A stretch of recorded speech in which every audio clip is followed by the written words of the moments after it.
And we have some very innovative instruments orbiting Mars, on the surface of Mars, state-of-the-art technology. And we're starting to put together a much more interesting picture of what Mars is like.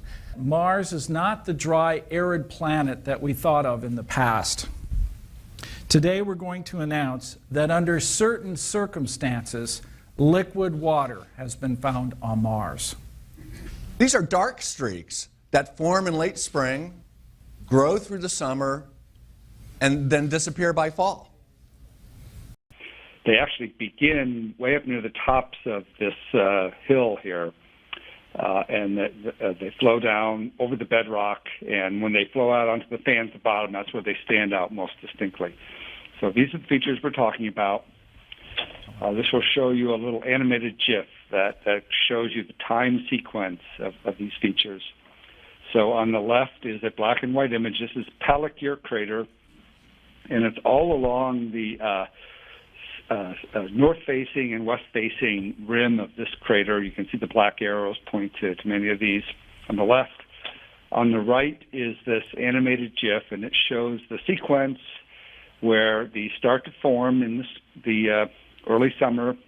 They grow either gradually, very gradually, or incrementally. Then they stop growing and they fade.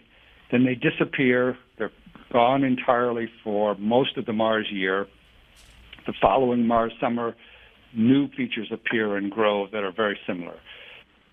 This means that the source of hydration, or the source of molecular water in the crystal structure of the salt itself, is either due to these features called RSL, or some other processes that created these streaks.